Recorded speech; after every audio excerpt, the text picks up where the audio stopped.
Hello, kumusta? Kumusta ang lahat?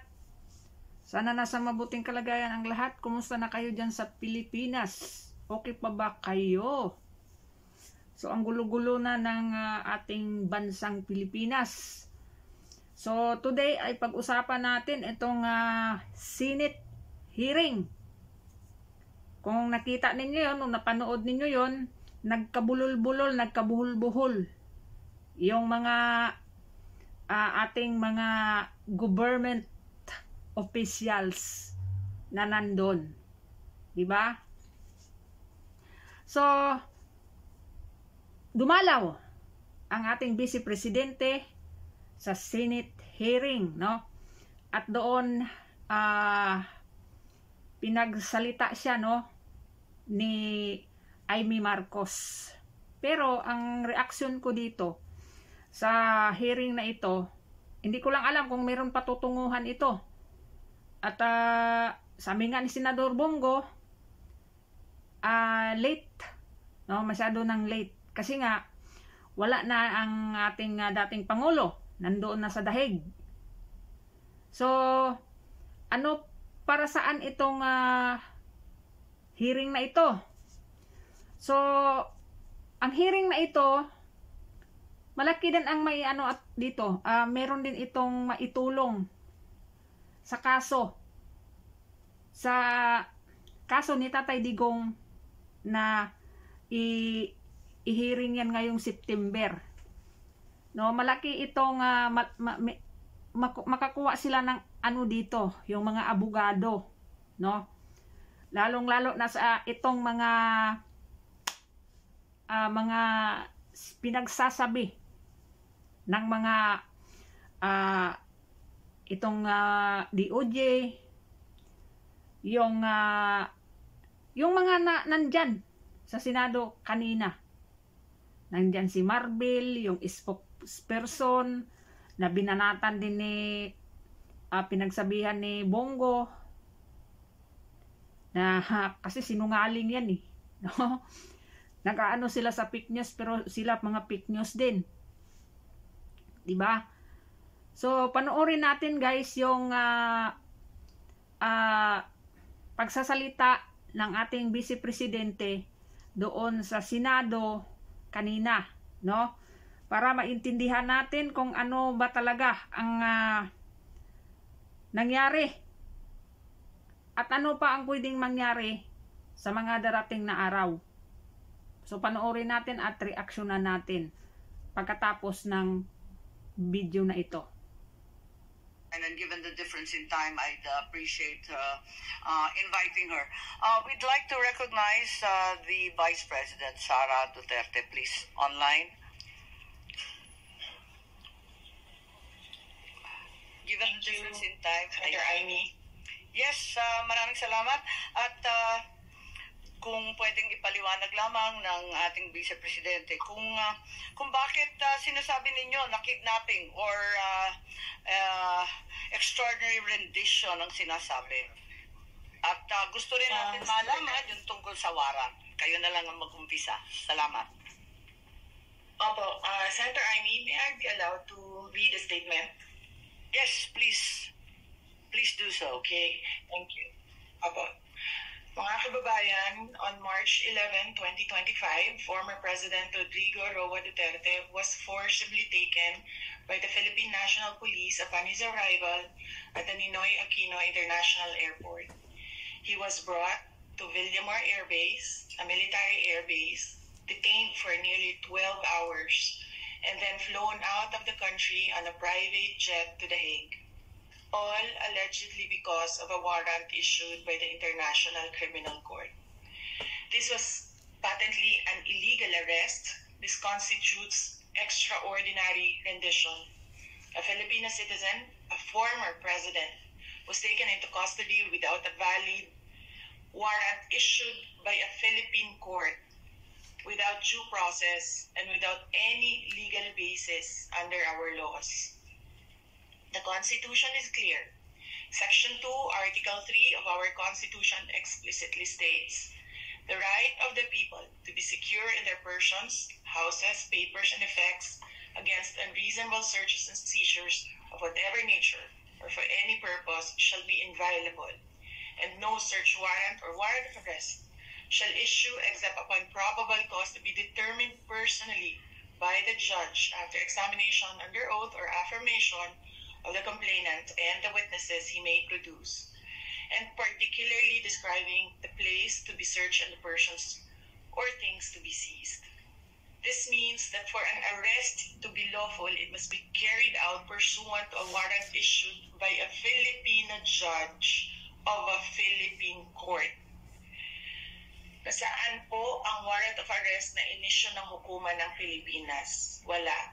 Wala. Without a valid warrant from a Philippine court, this was at best a warrantless arrest. Under the rules of court, warrantless arrests are only permitted in 3 instances: in flagrante delicto, hot pursuit, and escaped prisoner. None of these circumstances applied to the case of the former president. So, what was the legal basis of his arrest? The authorities acted solely on an ICC warrant, a document that has no legal effect in the Philippines unless reviewed and validated by a Philippine court. In fact, even assuming without conceding that the government itself wished to recognize and enforce the ICC's warrant, it still violated the Rome Statute itself. Even by ICC standards, the former president should have been brought before a Philippine judge to determine the validity of his arrest before it was handed over to a foreign court.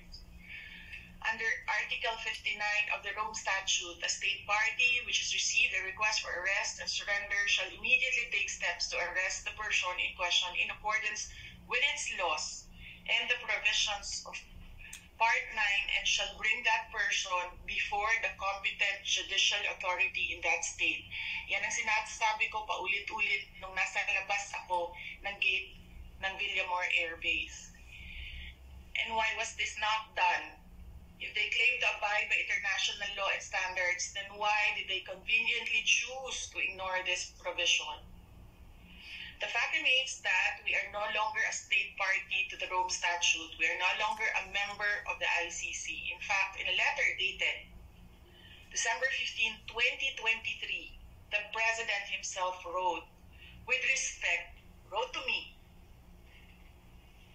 with respect to your concerns, legal or otherwise, on the investigation to be conducted by the International Criminal Court into the previous administration's war on drugs, I remain steadfast in my resolve that the jurisdiction of the ICC over the Republic of the Philippines after the effectivity of its withdrawal therefrom is very much in question.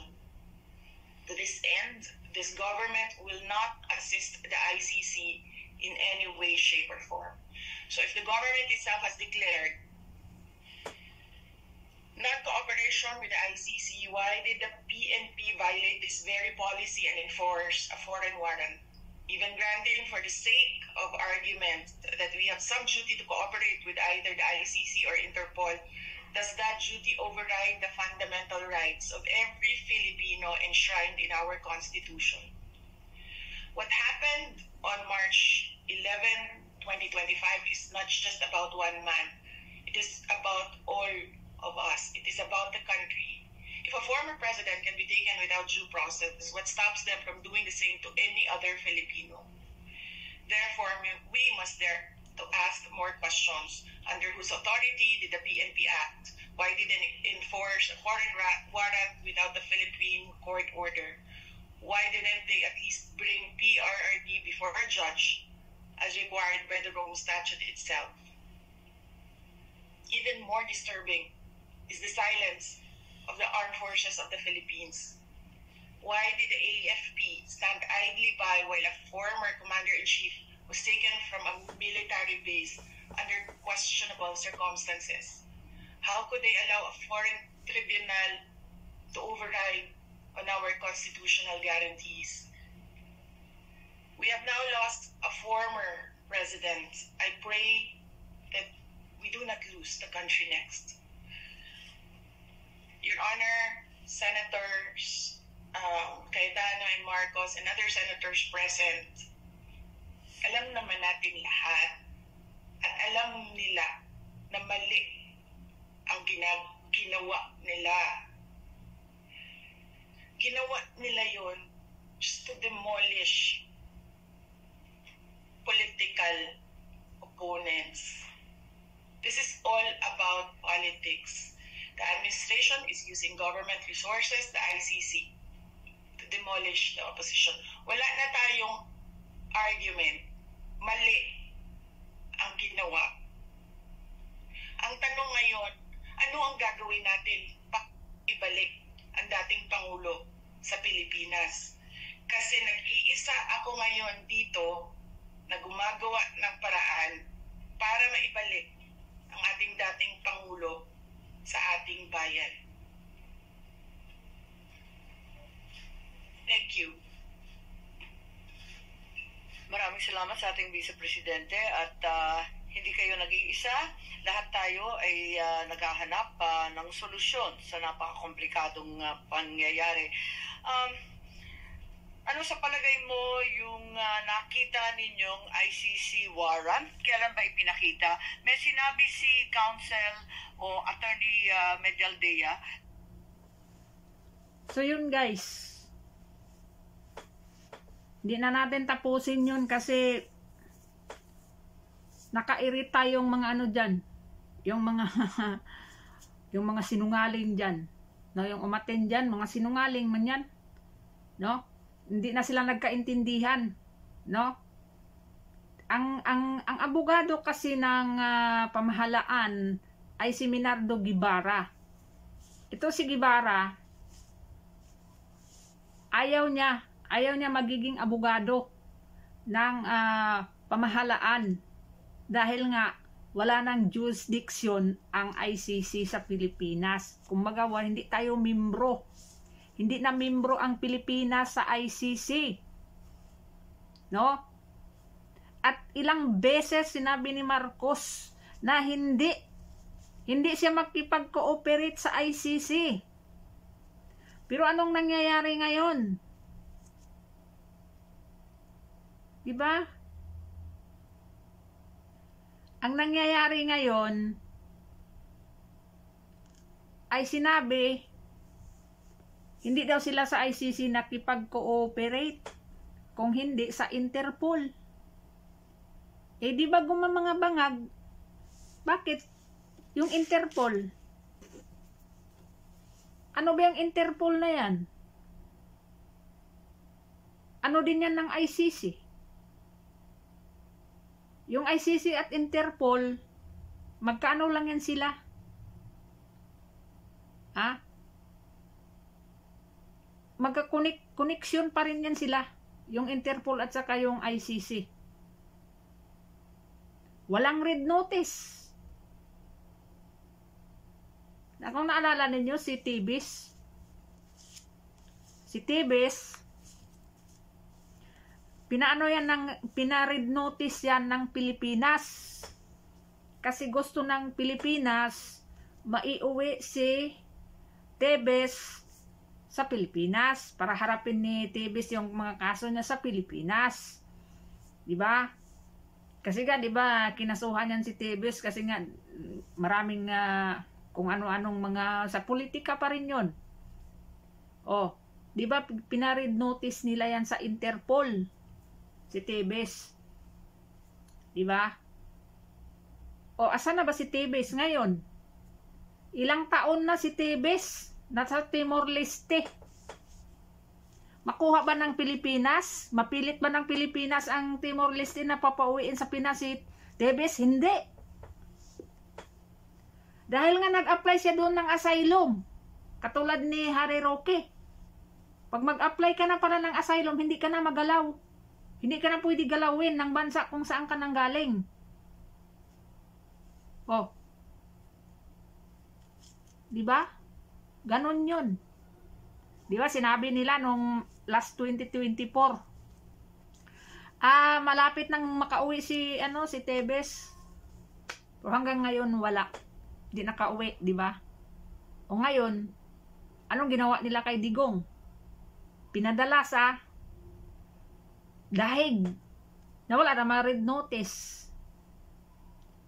yung ano lang, yung ano lang, yung sinasabi nila na ang hirap pag hindi tayo abogado, no? Ang hirap pag hindi tayo abogado, no? Pero kahit hindi tayo abogado, meron naman tayong naintindihan konti sa mga nangyayaring ito, no? Tayo nga mga OFW, magka-problema lang dito sa ibang bansa. Naghahanap nga ng paraan ang gobyerno natin para mapaiuwi tayo. Yung mga seaman, yung mga seaman na ano doon no, sa mga ano din doon sa barko. Diba tinulungan din ng gobyerno yun para makauwi sila. Giano yun ng mga rebelde, parang gigawa silang hostage. Pero tinulungan ng gobyerno yun para makauwi. Di ba? Yung mga kababayan natin na bibitayin dito sa ibang bansa. Oh, nagbabayad ang ating gobyerno, naghahanap ng pera para maibayad para merong blood money. Blood money ang tawag nila yan dito eh. Oh, para masave ang buhay ng ating mga kababayan. Kasi meron tayong mga kababayan na mga sobrang mainit ang ulo. Diba? Pinapatay yung mga amo, yung mga kapareho din nila na mga trabahante dito. Di talaga maiwasan yung mga ganon. So makulong. Stricto dito sa ibang bansa. Bitay ang kaparusahan dito. O yung kababayan natin sa Indonesia, yung si Merijen, o tinulungan yun ni Digong hanggang pinagpaluap ni Marcos hanggang nakauwi. Diba? Pero bakit si Digong binigay doon sa dahig? Hindi pa legal yung pagdala sa kanya doon. O dapat pala merong warrant of arrest na galing sa korte sa Pilipinas. At yung warrant of arrest ng ICC, wala nang ano yan kasi hindi nga tayo membro. Dapat bago pala yan dalhin siya doon sa Netherlands, sa ICC, kailangan malitis muna siya sa Pilipinas. Ang problema, paano siya litisin sa Pilipinas? Wala naman ang file ng kaso sa Pilipinas. Mayroong mang kaso si Digong sa Pilipinas? Wala. Si Pastor Kibuloy mayroong kaso na binuhay, na dismiss naman yun. Binuhay ulit. Pero si Digong walang kaso yan, walang nag-file ng kaso dyan. Paano mo litisin yung tao na walang kaso? Saan nag-file ng kaso si Trillanes? Doon sa Netherlands. Dapat yan si Trillanes, doon na siya tumira sa Netherlands. Kasi mas doon siya naniniwala sa gobyerno sa Netherlands. At kung dapat dito si Trillanes, pinadala din yan sa dahig noon, no? Sa yung ginawa niya na nagrebilde sa gobyerno. Di ba nag-ano yan siya? Nung sundalo pa siya. Kasi rebellion yung kaso siguro, ang rebellion ang kasalanan ni Trillanes noon, di ba? Nakulong din yan. Dapat doon sa dahig din yung kinulong. Sa dahig na tayo mag-file ng kaso. Pag meron mga sa bansa natin, merong na rape, na merong mga drug lords, doon na natin i-file, doon na natin kasuhan sa Netherlands, doon sa ICC. Kasi wala na yung korte sa Pinas, di ba? Alam ninyo, bakit hindi sila nag-file ng kaso sa Pilipinas? Kasi sa tingin nila siguro mga inutil yung korte sa Pinas. Walang silbi. No? Ganon siguro. Oh, at ang dami pang naglutang ngayon na mga tanim ijiki. Kumamit ng mga picture ng mga tao na namatay na hindi naman na-involve sa droga. Oh. Ang hirap.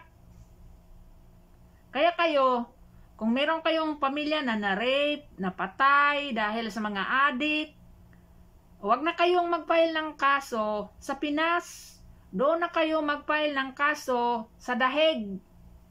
Doon sa Netherlands, doon sa ICC, doon na kayo mag-file ng kaso. Kasi wala na yung Pilipinas. Wala nang korte. O kasi yung mga judge dyan siguro, mga abogado, puro mga pulpul. O, wala silang tiwala sa korte natin dyan sa Pinas. Pinagtatawanan tayo ngayon sa mga ibang lahi. Hamakin mo dating Pangulo na sobrang taas ang ratings, approval ratings at saka trust ratings hanggang pagbaba niya bilang Pangulo. Sikat, minahal ng mga Pilipino sa buong mundo, tapos pinabigay lang ng isang presidenteng bangag. Oh. Diba? Ayaw ng may mga kritiko. Tama yung sinabi ni Inday Sara. This is all about politics. Oh. Gusto nilang i-delete. Gusto nilang mawala si Digong sa politika ba? Di ba? Pero alam nyo, kahit mawala si Digong, nakatatak na si Digong sa taong bayan. Nakatatak na yung Duterte sa mga Pilipino. Oh, di ba? Kahit anong gagawin ninyo, kasamaan para sa mga taong ito, hindi kayo magtatagumpay kasi mayroong taong bayan. At tandaan ninyo, bakit kayo nandyan sa inyong mga kinalalagyan ngayon? Dahil sa taong bayan. At kung wala na ang taong bayan na boboto sa inyo, wala na rin kayo.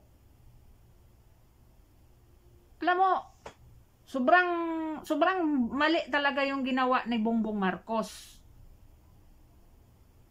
Eleksyon pa naman.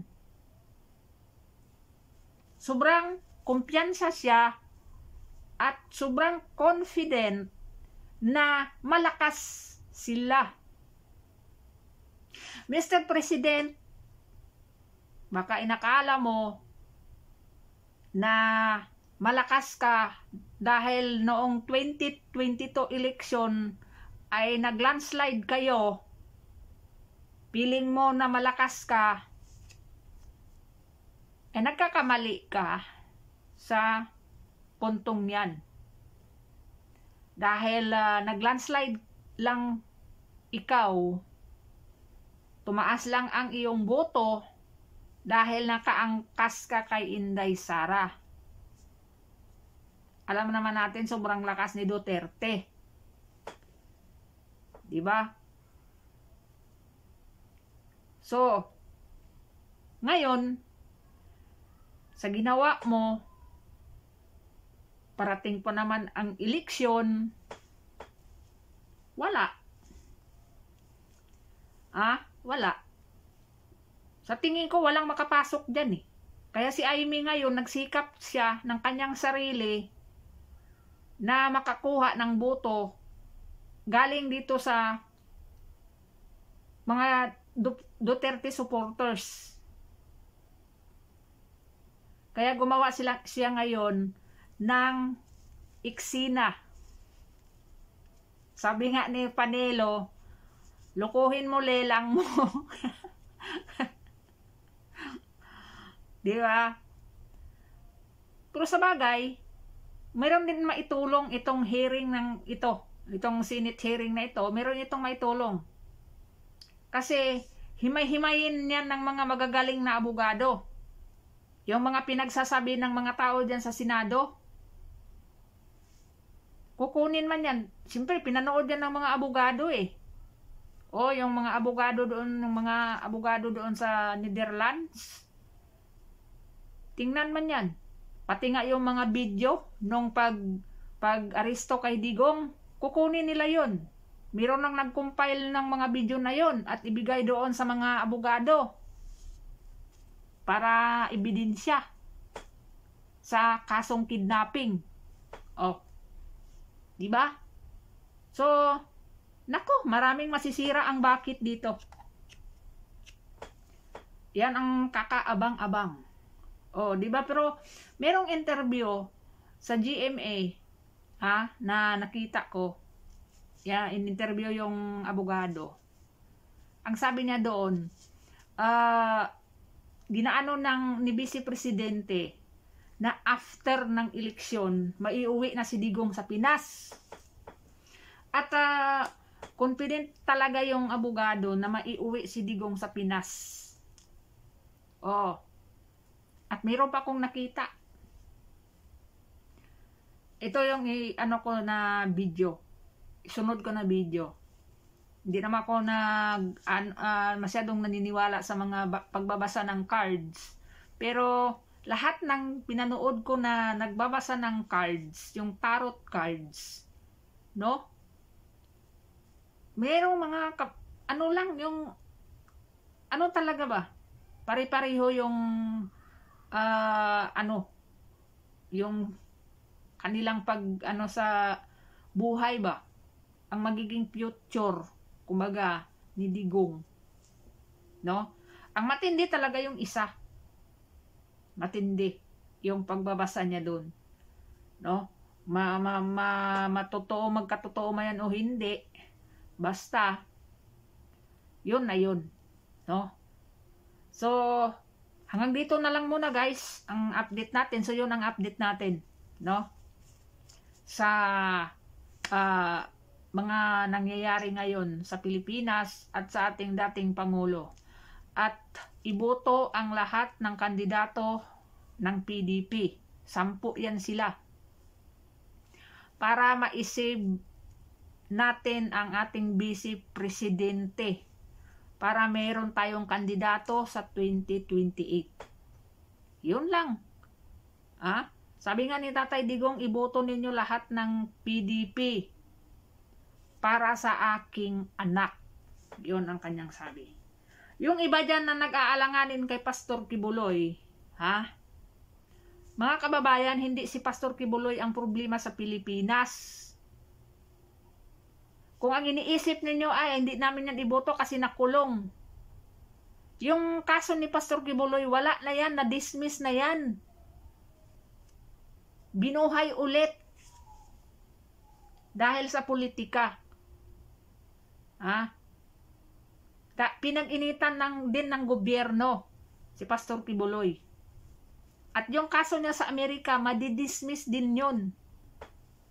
Kasi pinag-initan lang din yung mga kasimbahanan doon sa Amerika ng gobyerno ni Biden. Kung nakita ninyo yung mga balita na yun, sobra 300 na churches. Pati yung mga ng mga buntis, yung ba yun ng mga clinic ba yun ng mga buntis. Yun ang pinapasok ng mga yung mga parang yung mga tauhan ni Tory. Bigla na lang lulusob. O yun din ang ginawa nila sa Pilipinas. sa Kingdom of Jesus Christ. Ulitin ko, sa kay Pastor Kibuloy, na nag-aalanganin pa, meron akong nakikita sa Facebook nag-aalanganin kay Pastor Kibuloy. Hindi si Pastor Kibuloy ang problema sa Pinas. At malaki ang maitulong ni Pastor Kibuloy sa Pilipinas kung magiging senador yan. Dahil magaling yan sa leadership. Baka hindi pa ninyo nakita yan. At saka, hindi yan magnanakaw at hindi yan nagdudruga. Mas okay na lang yun kaysa mamili kayo ng mga adik na mga politiko. Kawawa talaga tayo. Kaya iboto na ninyo yan. Iboto na ninyo yan si Pastor Kibuloy para makumpleto yung 10. Para madagdagan, magiging 11 na sila. Magiging 11 na sila. Kasi nandyan man si Senador Robin. Pag yung 10 manalo, plus si Robin, 11 na sila. Hindi na si Inday ma-impeach. Kasi kailangan ng 16 votes ang impeachment. Kung makakuha sila ng 16 votes, siguradong impeach si Inday. Pero kung manalo itong senador natin, plus si Robin Padilla, meron na tayong 11. So hindi na, kasi 24 lang naman ang senador.